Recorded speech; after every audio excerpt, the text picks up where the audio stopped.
노트는 왜 건대반이 없냐? 네네. 네, 제 생각으로는 좀 기소 쪽에도 필요한 부분이 있고 일반 기디에서도 이 친구들이 가져가야 될 게 있고 과에마다 이제 유형을 조금 다르게 보다 보니까 하나의 건대반 유형을 만드는 것보다는 좀 분산을 해도 되겠다라는 생각이었는데 준서쌤 같은 경우에는 어떤 식으로 생각을 하세요?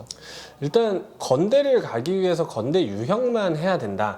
네, 사실 이거는 아니라고 생각을 해요. 왜냐면 아까 설명드렸듯이 일반 학교들은 자유유형의 학교들이잖아요. 그 자유유형이라고 할지라도 소재라는 사물이 나오기 때문에 그 사물에서 자연스럽게 자기가 조형 언어를 끌어낼 수 있느냐, 이 부분이 사실 되게 중요하다고 생각이 들어요.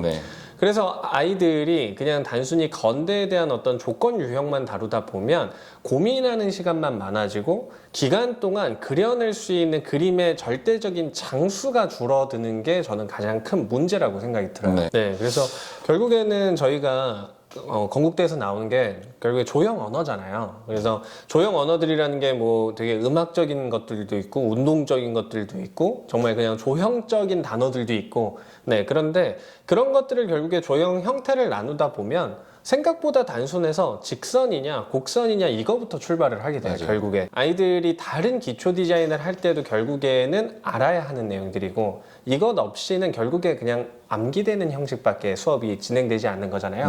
그래서 저는 건대라는 학교를 아예 이런 단독적인 특수한 학교로 바라보기보다는 일반 학교와 연계가 되는데 그 안에서 약간의 특수성이 있다. 이 정도로만 바라보고 있습니다. 건대가 가나다군에 다 분산돼서 배치가 돼 있는데 이 세 가지를 다 넣는 게 맞을까요? 선택을 해야 될까요? 저는 선택을 해야 된다라고 보고 있고요. 왜냐면 일단 가군, 나군, 다군에 있는 건국대의 평균 성적대가 너무 다 달라요. 사실 다군의 건대를 지원한다라고 했을 때 이미 가나군의 최상위를 쓸 수 있는 성적을 가지고 있는 케이스들이 많기 때문에 굳이 그 군에서 경쟁률이 높은 건대를 선택할 이유는 없을 것 같고요.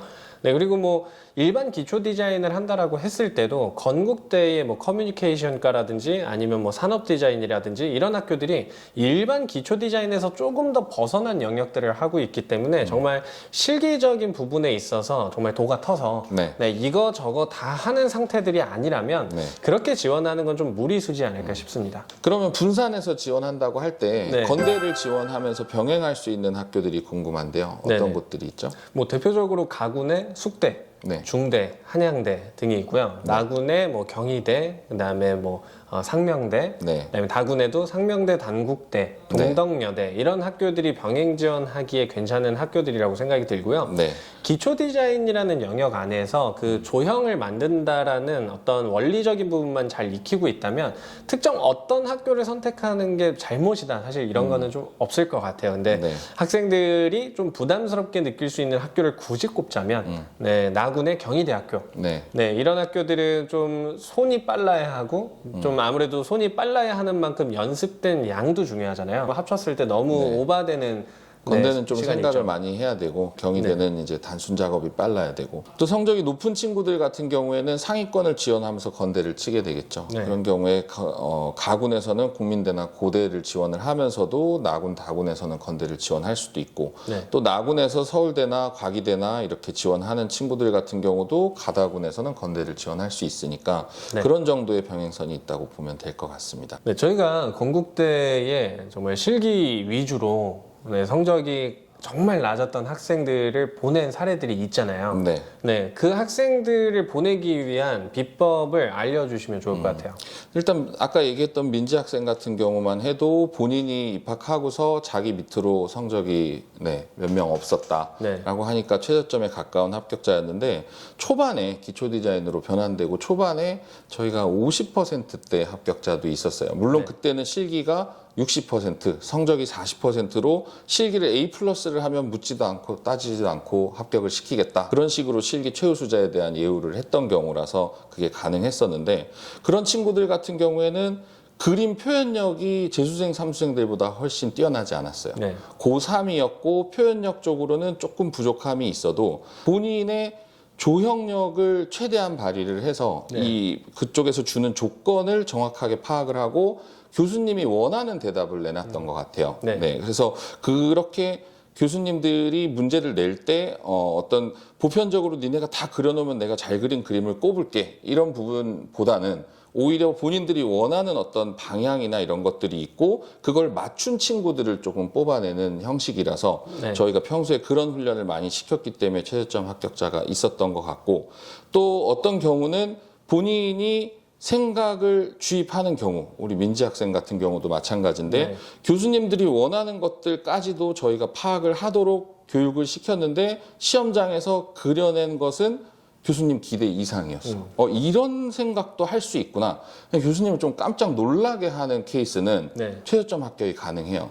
우리 민지가 풀었던 그림 방식 자체도 굉장히 특이했었잖아요. 그쵸. 우리가 잡아놨던 기초 디자인의 예를 들어서 ABC 1, 2, 3 기본적인 패턴을 조금 벗어나서 중앙에다가 그것들을 몰아놓고 이 문제가 제시했던 만날 듯 안 만날 듯 이런 아리송한 관계를 곡선적으로 다소 또 재미있게 풀어냈던 그런 그림 같은 경우는 시험장에서 평가장에서 교수님들이 많이 보지 못한 그림이기 때문에 그런 것들을 처음부터 일부러 노리기보다는 많은 시도를 통해서 또 문제들을 풀어내면서 본인의 어떤 생각들을 더 주입하고 선생님들을 설득하는 그런 과정을 계속 겪어간다면 최저점 합격이 가능한 것 같습니다. 저희가 그런 수업을 위해서 카톡 수업도 계속 하고 네, 있고, 맞습니다. 수업이 10시에 종료되고도 아이들하고 새벽 1, 2시까지 계속 아이디어 관련해서 수업을 진행을 하고 있잖아요. 그런 것들이 어떻게 보면 학생들이 학교에서 시험을 볼 때 자신의 생각과 의도를 자신 있게 풀어내는 데 있어서 좀 많은 도움이 되지 않았나 싶습니다. 네, 맞습니다. 네, 마지막으로 올해 건국대를 지망하는 학생들을 위해서 그냥 길지 않게 꿀팁을 하나 좀 전해 주셨으면 좋겠는데요. 네.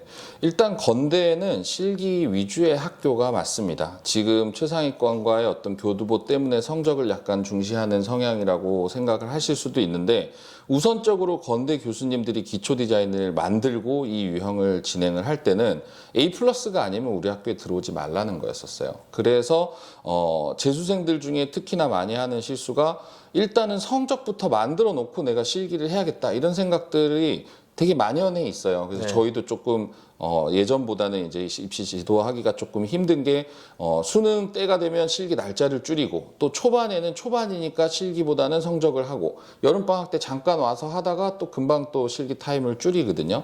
근데 건대를 지망하는 학생들은 그래도 실기에 결을 놓지 않고 끊임없이 노력해 주는 게 가장 중요한 것 같습니다. 네, 이번 컨텐츠에서는 건국대학교에 대해서 한번 알아보는 시간을 가졌고요. 다음 컨텐츠에서는 국민대학교에 대한 이야기를 한번 다뤄보려고 합니다. 네, 구독과 좋아요는 산소입니다. 감사합니다.